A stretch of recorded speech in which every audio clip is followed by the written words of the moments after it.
والطين وعلى آله الطيبين وأصحابه المطهرين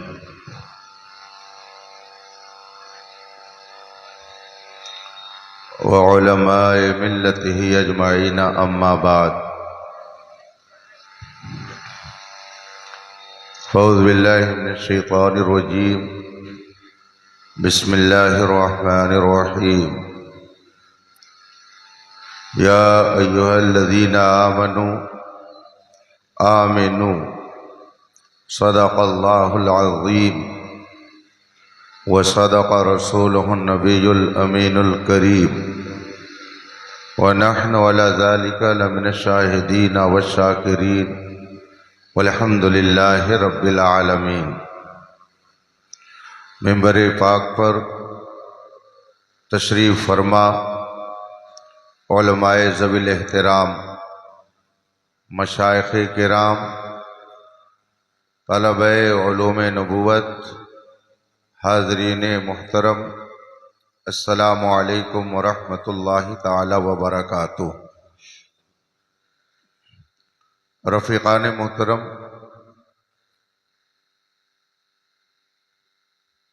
رب تبارک و تعالی کا کرم بے پایاں ہے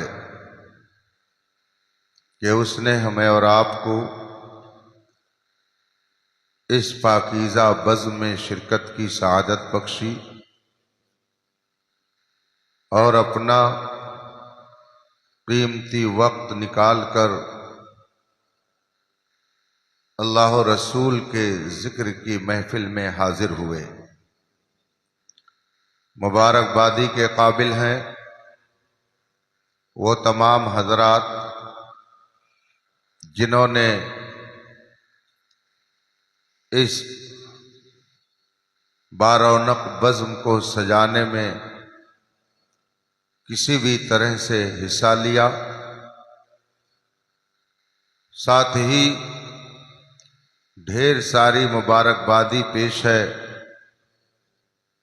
اراکین ادارہ کے لیے جنہوں نے تحفظ ایمان کانفرنس منعقد کر کے ایمان اور عقیدے کو سنوارنے والی باتیں سننے اور سنانے کا موقع فراہم کیا۔ رب تعالی اپنے حبیب پاک کے طفیل آپ سب کی محنتوں کو شرف قبول عطا فرمائے۔ مجھ سے قبل آپ حضرات نے تقریریں سنی، نعتیہ اشعار سے اپنے دل و دماغ کو معطر کیا، اور خاص کر اصلاح اعمال کے حوالے سے برادر محترم گرامی قدر حضرت ڈاکٹر علامہ محمد شہریار صاحب کا ایک طویل اور تفصیلی خطاب آپ نے سماعت فرمایا۔ ابھی میرے بعد آپ کو خطاب بھی سننا ہے اور جماعت اہل سنت کے مشہور و معروف شعراء سے ان کی بہترین آواز میں نعت و منقبت کے اشعار کو بھی سماعت کرنا ہے۔ تھوڑی دیر کے لیے میں آپ کے درمیان ہوں، آپ کا زیادہ وقت نہیں لوں گا۔ ابھی جناب محترم اسد اقبال صاحب نے آپ کے درمیان اپنے وجود کا احساس دلانے کے لیے چند اشعار ہی سنائے ہیں۔ جب وہ دوبارہ آپ کے مابین ہوں گے تو انشاءاللہ آپ کے دل کی کلیاں ان کی آواز کو سن کر کھلیں گی اور دیگر شعراء کے کلام سے بھی آپ اپنے دل و دماغ کو تازہ کریں گے۔ بہت مختصر وقت کے لیے میں آپ کے بیچ ہوں، آئیے مصطفیٰ جان رحمت سرور کائنات فخر موجودات نبی مکرم شفیع معظم صلی اللہ علیہ وآلہ وصحبہ وسلم کی بارگاہ قدس میں درود و سلام کا نذران عقیدت پیش کریں اور پڑھیں۔ اللہم صلی علی سیدنا و مولانا محمد معدن الجود والکرم و آلہ الکرام اجمعین۔ اولاً میں یہ بات عرض کر دوں کہ اگرچہ دو مقام پر بہت دیر تک میری ویڈیو بنائی گئی مگر اس میں میری مرضی، میرے ارادے اور میری رضا کا کوئی دخل نہیں۔ پولیس محکمے کی طرف سے اس کا اہتمام تھا، حکومت کی طرف سے سیکورٹی کے لحاظ سے اس کا بندوبست ان حضرات نے کیا۔ میں الحمدللہ اپنے مرشد گرامی آقائے نعمت مرشد برحق حضور تاج الشریعہ علیہ رحمت و رضوان کا وہ موقف جو کتاب و سنت سے مزین ہے اسی پر عمل پیرا ہوں اور دعا کرتا ہوں کہ اللہ اسی پر قائم رکھے۔ ویڈیو بنانا یہ میں اپنے تئیں ہی نہیں بلکہ کتاب و سنت کے حکم کے مطابق ناجائز سمجھتا ہوں۔ اس لیے جو حضرات اس عمل میں مصروف ہیں اب میری طرف سے سخت تنبیہ ہے کہ وہ قطعاً میری ویڈیو نہیں بنائیں گے، اور اگر اس پر میدان محشر میں مجھ سے سوال ہوا تو میں ان کا گریبان پکڑوں گا جو مجھے وہاں پکڑوانے کا کام کریں گے۔ آئیے رسول کریم صلی اللہ علیہ وسلم کی بارگاہ میں ایک بار اور درود پاک کا نذرانہ پیش کریں اور پڑھیں۔ اللہم صلی علی سیدنا و مولانا محمد معدن الجود والکرم و آلہ الکرام اجمعین۔ رفیقان محترم، اللہ تبارک و تعالی نے ہمیں اور آپ کو اس کائنات میں جتنی مخلوقات پائی جاتی ہیں سب میں سب سے بہتر اور افضل بنایا۔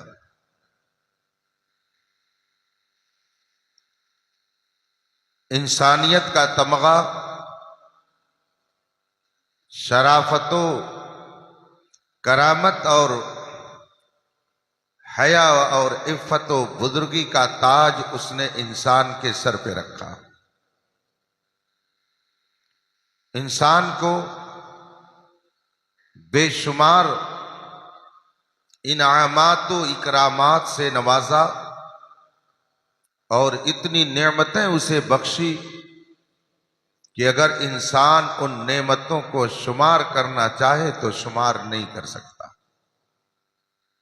قرآن کریم کا ارشاد ہے وَإِن تَعُدُّوا نِعْمَةَ اللَّهِ لَا تُحْصُوهَا، اگر تم خدا کی نعمتوں کو شمار کرو تو شمار نہیں کر سکتے۔ اسلام کے بنیادی عقائد میں دو عقیدے کو سب سے زیادہ اہمیت حاصل ہے، ایک ہے عقیدہ توحید اور ایک ہے عقیدہ رسالت۔ عقیدہ توحید کا مطلب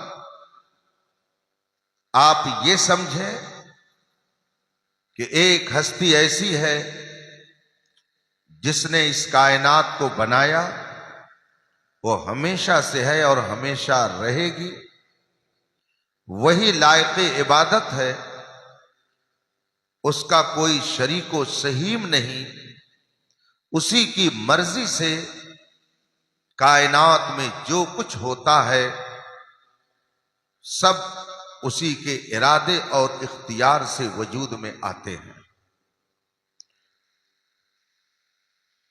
اگر وہ چاہے تو سورج کو پورب کی بجائے پچھم سے نکالے، اور اگر وہ چاہے تو سمندر کا دھارا الٹ دے،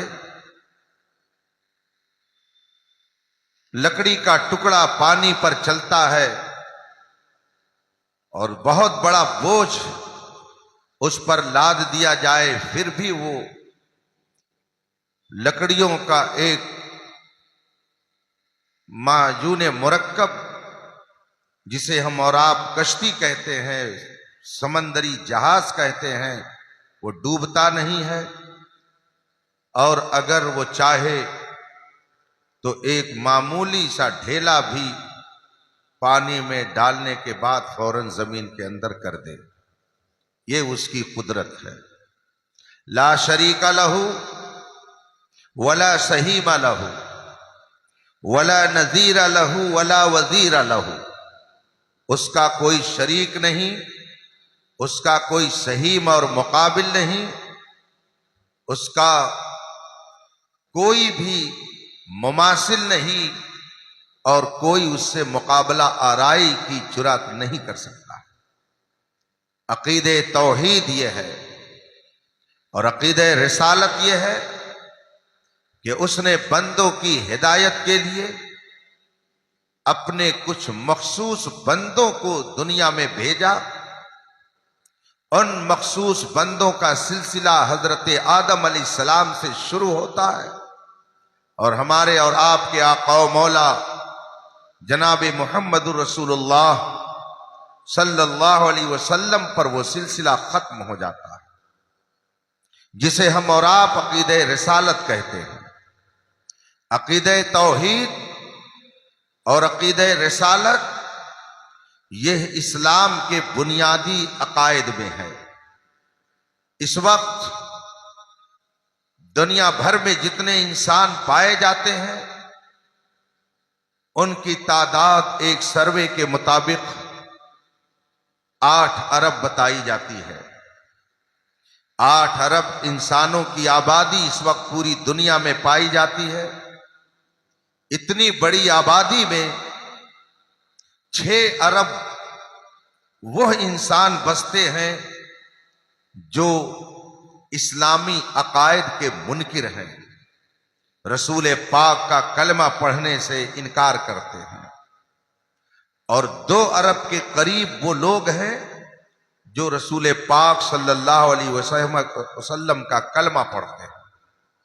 لیکن ان کلمہ پڑھنے والوں میں بے شمار لوگ ایسے ہیں کہ جو عقیدہ توحید میں بھی اپنے اعتبار سے گڑبڑی کر چکے ہیں، اور عقیدہ رسالت میں بھی انہوں نے منمانی باتیں گڑھ کر کے امت کے درمیان انتشار پیدا کر دیا۔ پوری دنیا کے لوگ اس وقت امت مسلمہ کے ان دونوں بنیادی عقیدے کو ڈیمیج کرنے کے لیے اور مسلمانوں کے اس بنیادی عقیدے پر حملہ کرنے کے لیے ہر طرح کا حربہ استعمال کرنے میں مصروف ہیں۔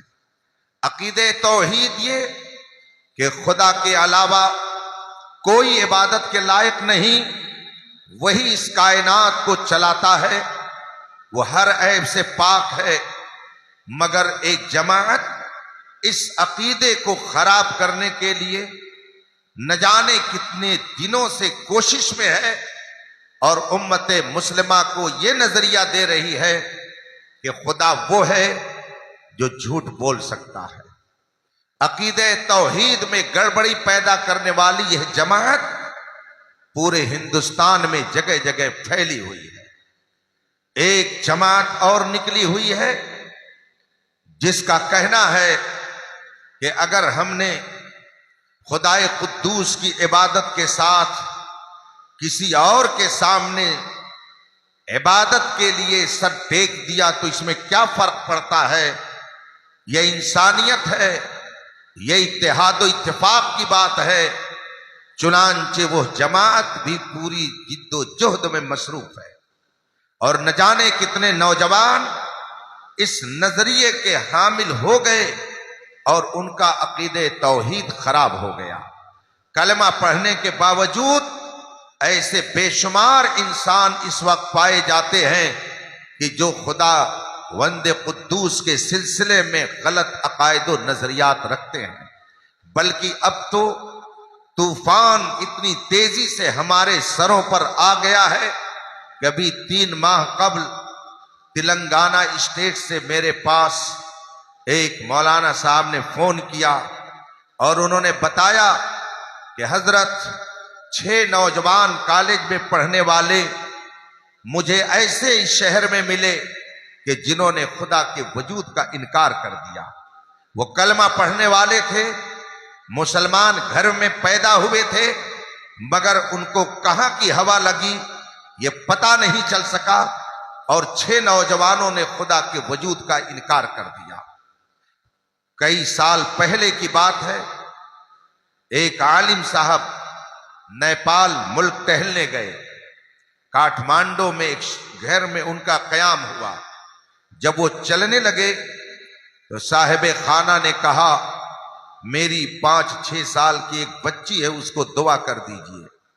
اس بچی کو بلایا گیا، عالم صاحب نے اسے دعا دی اور انہوں نے اس بچی سے پوچھ لیا بیٹا کلمہ یاد ہے؟ بچی نے کہا ہاں یاد ہے۔ عالم صاحب نے فرمایا کہ سناؤ۔ بچی نے کلمہ سنایا۔ اس نے پہلے بسم اللہ پڑھی اور پھر کلمہ سنایا، اور اس کے بعد میں اس نے بسم اللہ کا از خود ترجمہ کیا، اور اس نے کہا اللہ کے نام سے شروع جو نہایت مہربان اور رحمت والا ہے۔ عالم صاحب نے اسے شاباشی دی، مگر فوراً وہ بچی جو بھی 6-7 سال کی تھی، اس نے سوال کیا اور کہا حضرت کیا اللہ بڑی رحمت والا ہے، بہت مہربانی کرنے والا ہے؟ عالم صاحب نے فرمایا بے شک اللہ بڑی رحمت والا ہے، بہت مہربانی کرنے والا ہے۔ بچی نے فوراً کہا حضرت میرے ذہن میں ایک سوال ہے۔ عالم صاحب نے پوچھا کیا سوال ہے؟ بچی کہتی ہے کہ اگر اللہ بہت مہربان ہے تو کیا وجہ ہے کہ ایک نوجوان آدمی کا ایکسیڈنٹ ہوتا اور وہ مر جاتا ہے، ایک آدمی کی شادی ہوتی ہے اور ابھی اس کی گود میں 1.5-2 سال کا بچہ ہوتا ہے، کبھی ماں مر جاتی ہے کبھی باپ مر جاتا ہے۔ کیا ہے کہ کبھی بچے کی پیدائش کے وقت ماں مر جاتی ہے مگر بچہ موجود رہتا ہے۔ اگر خدا مہربان ہے تو یہ کون سی مہربانی ہے، یہ کون سی رحمت ہے کہ جوانی میں آدمی کو موت دے دے؟ یہ کون سی مہربانی ہے کہ ابھی بچہ پیدا ہوا اور ماں کو موت دے دی جائے؟ اگر خدا بہت مہربان ہے تو یہ مہربانی ہماری سمجھ میں نہیں آتی ہے۔ جو ہی اس نے یہ بات کہی، عالم صاحب نے اس سے پوچھا بیٹا یہ تو بتاؤ کہ یہ سوالات تم کو کس نے بتائے ہیں، کس نے تم سے یہ سوالات کیے؟ اس چھوٹی سی بچی نے جواب دیا کہ یہ سوال میں جس اسکول میں پڑھتی ہوں وہاں کی ٹیچر نے مجھے بتایا۔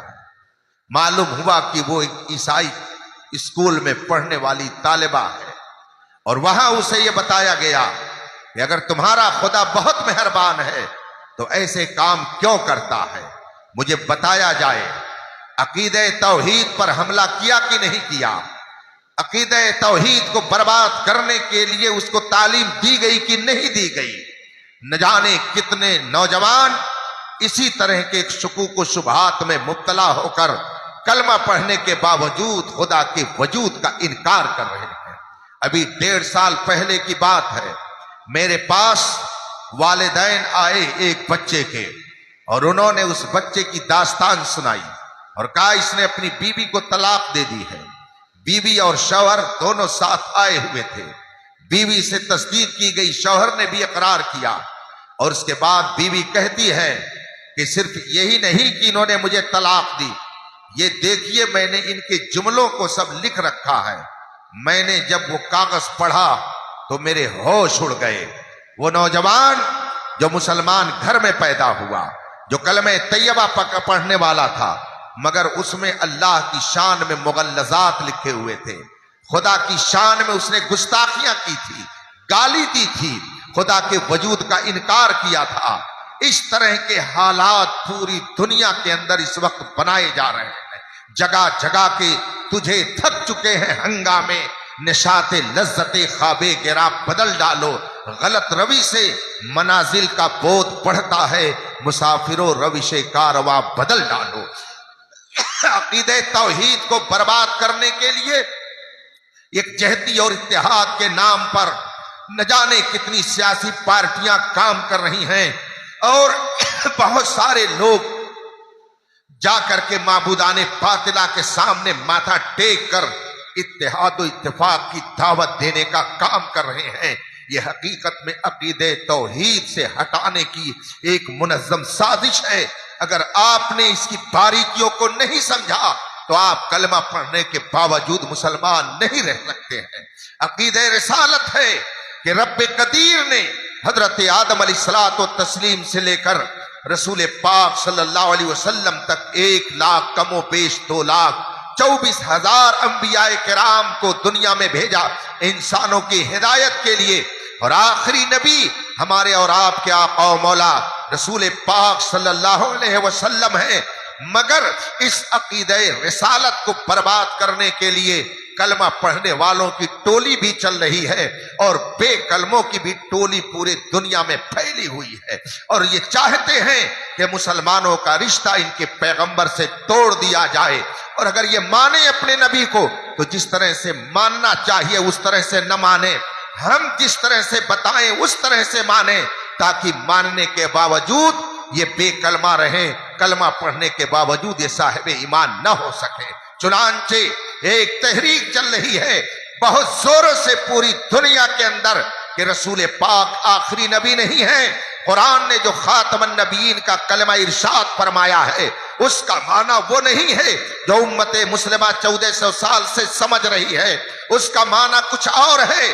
یہ تحریک پوری دنیا کے اندر مختلف میڈیا کے ذریعہ اپنے عقیدے کو پھیلانے کی جد و جہد میں لگی ہوئی ہے، اور پوری دنیا کے اندر کلمہ کے نام پر لاکھوں نہیں کروڑوں کی تعداد میں پھیل کر کے امت مسلمہ کے ایمان اور عقیدے کو برباد کرنے میں لگی ہوئی ہے۔ اس وقت آپ کے ہندوستان میں کیرلا ہے، کرناٹک ہے، تلنگانہ ہے، اڑیسہ ہے، بنگال ہے، اور بھی کچھ ساحلی علاقے ہیں جہاں پر یہ تحریک بہت زوروں سے کام کر رہی ہے۔ نہ جانے کتنے نوجوان ایسے ہیں جو رسول پاک کا کلمہ پڑھتے ہیں مگر اس کے باوجود رسول پاک کو آخری نبی نہیں مانتے۔ میں 2 سال پہلے کیرلا شہر کالی کٹ ایک ضرورت کے تحت گیا۔ رات میں جہاں میں ہوٹل میں ٹھہرا ہوا تھا، کیرلا کے کچھ لوگ میرے ساتھ تھے۔ میں نے ان سے پوچھا یہاں کی مذہبی حالت کیا ہے، یہاں کس کس جماعت کے لوگ پائے جاتے ہیں۔ مختلف جماعتوں کا نام لینے کے بعد بتانے والے نے مجھے بتایا کہ یہاں قادیانی بھی پائے جاتے ہیں اور ایک بڑی تعداد میں پائے جاتے ہیں۔ میں نے پوچھا کیا آپ کے شہر میں یہاں پر بھی قادیانی موجود ہیں؟ انہوں نے بتایا کہ یہاں پر ان کا ایک ادارہ چلتا ہے، ان کی مسجد ہے، ان کا تبلیغی سینٹر ہے، اور 1000 مکان پورے کالی کٹ میں ایسے ہیں جن کے گھروں میں قادیانیت پنپ رہی ہے، اور کلمہ پڑھنے کے باوجود وہ رسول پاک کو آخری نبی نہیں مانتے ہیں۔ رات میں 11 بجے کے قریب جب مجھے انہوں نے یہ بتایا مجھے سخت ایذا پہنچی، اور میں نے کہا کہ میں اسی وقت اس ادارے کو دیکھنے کے لیے چلنا چاہتا ہوں، کیا وہاں جایا جا سکتا ہے؟ جو لوگ میرے ساتھ تھے انہوں نے کہا ہاں ایسا ممکن ہے۔ رات میں ہوٹل سے اترے، سواری کی گئی، اور پھر کچھ دیر چلنے کے بعد 4 منزلہ وہ بلڈنگ ہماری نگاہوں کے سامنے تھی جس کی پیشانی پر کلمہ طیبہ لکھا ہوا تھا، مگر اندر جب گئے تو مرزا غلام احمد قادیانی سے لے کر اس دور تک اس کے جتنے بھی رہبر اور رہنما تھے سب کا تعارف، سب کی ہسٹری اور سب کے کارناموں کو وال میگزین کی شکل میں قوم کے سامنے پیش کیا گیا تھا۔ نہ جانے کتنے کالج کے نوجوان ایسے ہیں جو کلمہ پڑھتے ہیں مگر اس کے باوجود ہمارے رسول کو آخری نبی نہیں مانتے۔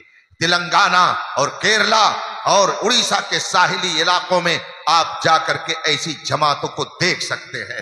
آپ کے سامنے اگر کسی نے رسول پاک کی شان میں گستاخی کر دی اور میڈیا کے ذریعہ آپ کے درمیان وہ بات آ گئی تو آپ اس پر بڑی ناراضگی کا اظہار کرتے ہیں، لیکن ان کو یہ جرات کس نے عطا کی؟ رسول پاک کی شان میں گستاخی کرنے کا یہ ہنر ان کو کس نے سکھایا ہے؟ کلمہ پڑھنے والی جماعتوں نے ہی بتایا ہے۔ ابھی چند ہفتہ پہلے بغل ملک کا ایک اپنے آپ میں قابل بننے والا اسلامی اسکالر کہلانے والا، اس نے قرآن کریم پر وہ بھیانک الزام لگایا، صحابہ کرام کے اوپر اتنا گھناؤنا الزام لگایا، خود رسول پاک صلی اللہ علیہ وسلم پر اتنی بدتمیزی کے جملے استعمال کیے۔ اس نے کہا رسول پاک لکھنا پڑھنا نہیں جانتے تھے، حتیٰ کہ صحابہ اگر لکھنے میں غلطی کر دیتے تھے تو رسول پاک اسے بنانا نہیں جانتے تھے، اور آگے بڑھ کر کے اس نے یہاں تک کہا کہ صحابہ نے قرآن کریم کو لکھنے میں جب غلطی کی تو کسی نے جب یہ غلط جملہ لکھ دیا اور رسم الخط میں اس سے غلطی ہو گئی، چونکہ رسول پاک پڑھنا لکھنا نہیں جانتے تھے تو وہ غلطی 1400 سال سے چلی آ رہی ہے اور آج تک وہ غلطی ویسے ہی قرآن میں موجود ہے۔ یا یہ بات کسی کلمہ پڑھنے والے ہی نے کہی ہے، غیر کلمہ گو نے نہیں کہی۔ آپ دوسروں کے لیے تو چیختے ہیں، مگر داڑھی والا جب گستاخی کرتا ہے، جب جبہ والا جب گستاخی کرتا ہے، قرآن کو ہاتھ میں لے کر پڑھنے والا جب گستاخی کرتا ہے تو آپ سوچتے ہیں یہ میرا چچا ہے، یہ میرا بھائی ہے، یہ میرا رشتہ دار ہے، اس سے دوستی کی جائے، اس کو رشتہ داری میں نبھانے کے لیے کوئی صورت نکالنی چاہیے۔ کیوں نہیں آپ یہ سوچتے ہیں کہ نبی کریم صلی اللہ علیہ وسلم کا دشمن چاہے داڑھی کی شکل میں ہو، چاہے جبے اور صافے میں آئے، چاہے قرآن لے کر کے آئے، میرے تاج الشریعہ نے فرمایا نبی سے جو ہو بیگانہ اسے دل سے جدا کر دو، پدر مادر برادر جان و مال ان پر فدا کر دو۔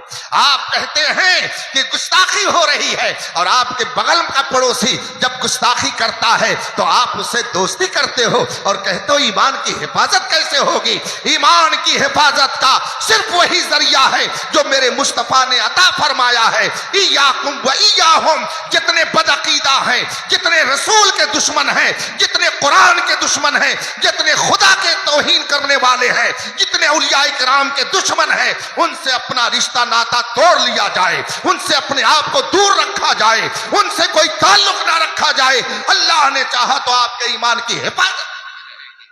ہم کہتے تو ہیں کہ تحفظ ایمان کیسے ہو، مولانا لوگ کچھ کرتے نہیں ہیں۔ ابھی میڈیا میں اتنی بحث چل رہی ہے، فلاں جگہ گھر جل گیا، مولانا لوگ نکلے نہیں، فلاں توہین کر رہا ہے، یہ روڈ پر نکل نہیں رہے ہیں، یہ کچھ بول نہیں رہے ہیں۔ میرے بھائیوں، انہی کے بولنے کا تو نتیجہ ہے کہ آپ اللہ اکبر بول رہے ہو۔ اگر یہ نہ بولتے تو آپ کو اللہ اکبر کہنے بھی نہیں آتا، اگر یہ نہ بولتے تو آپ اذان بھی نہیں جانتے، یہ نہ بول کر کے آپ کو بتاتے تو آپ صحیح ڈھنگ سے مسلمان بھی نہیں بن پاتے۔ آپ کے اندر اسلام کی جو بھی تہذیب باقی ہے یہ انہی علماء کرام کی محنتوں کا ہی نتیجہ ہے۔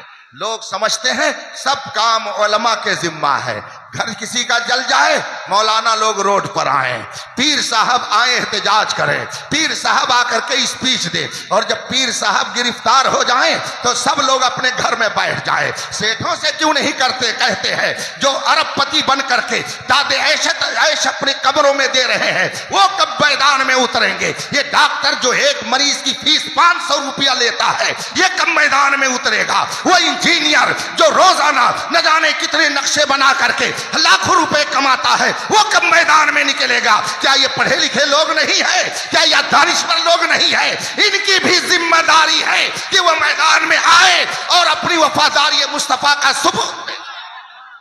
نعرہ تکبیر، نعرہ رسالت، نعرہ رسالت، مسلک اعلی حضرت حضور تاج الفقہا۔ ایک صاحب کہنے لگے بچیاں مرتد ہو رہی ہیں، غیروں کے ساتھ بھاگ رہی ہیں، مولانا لوگ کچھ کر نہیں رہے ہیں۔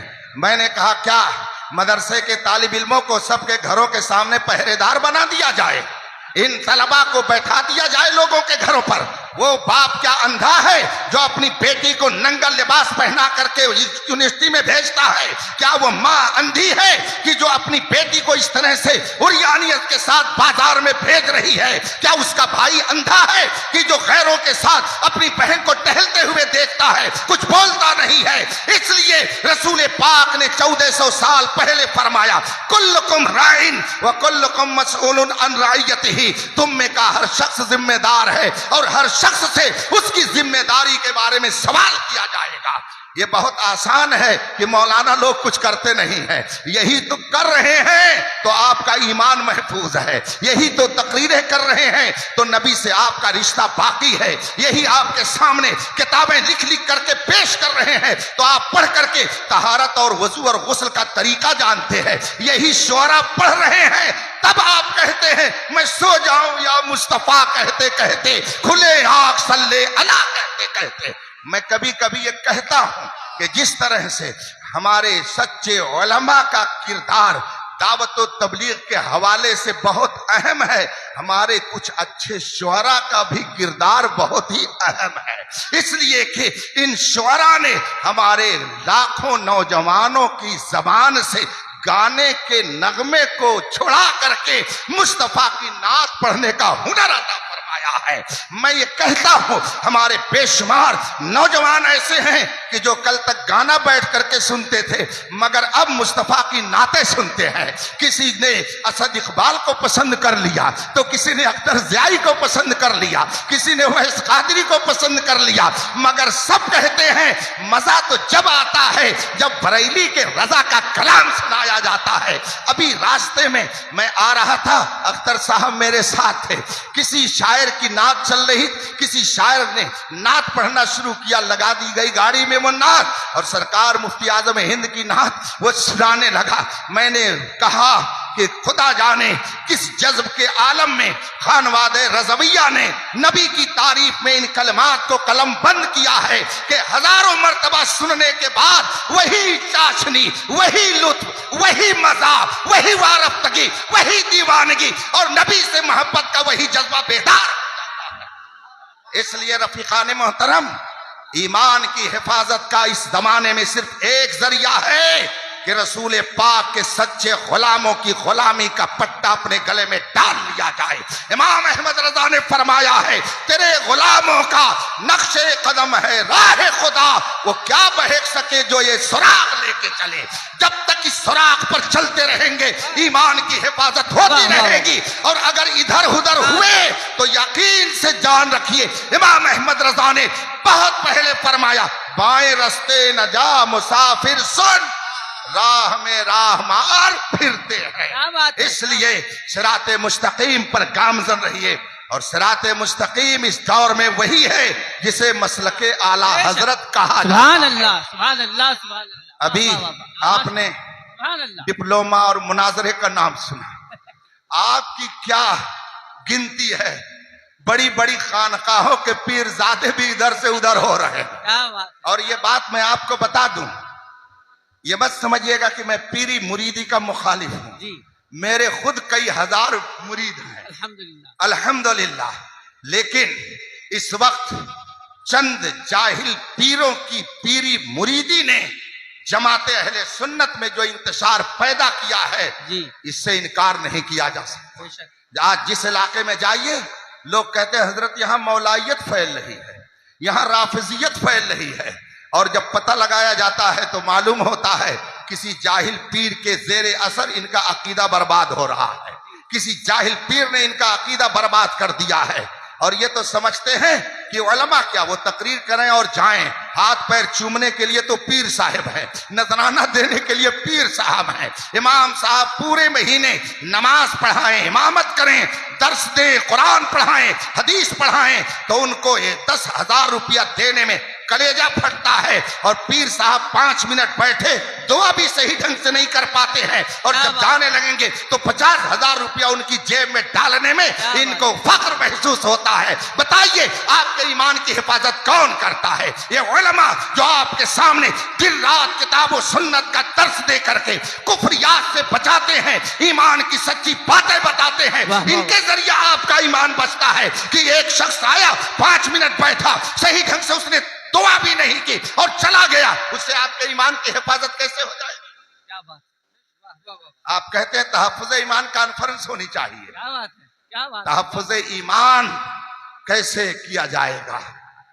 جاہل لوگوں نے مارا ہے, کباڑا کر دیا جماعت اہل سنت کا. بے شک. میں یہ تو نہیں کہتا کہ چادر گاگر اگربتی میں ہم لوگ لگے ہوئے ہیں, ہم لوگ اور بھی کام کرتے ہیں. ہمارے ڈاکٹر صاحب نے دل جلا ہو کر کے یقیناً انہوں نے بہت درد کے عالم میں یہ بات کہی ہے. یہ بالکل صحیح آپ کہہ رہے ہیں. ہم لوگ اگربتی اس لیے سلگاتے ہیں تاکہ کوئی بدبودار اگر آ جائے تو اس کی بدبو ختم ہو کیا بات ہے, جائے اور خوشبو سے ہمارا ماحول معطر رہے. ہم اپنے بزرگوں کے آستانوں پر چادر اس لیے پیش کر دیتے ہیں تاکہ پتا چلے کہ ہم لوگ اگرچہ گنہگار ہیں مگر ان کے دامن سے وابستہ ہیں. واہ واہ یہ واہ. بڑے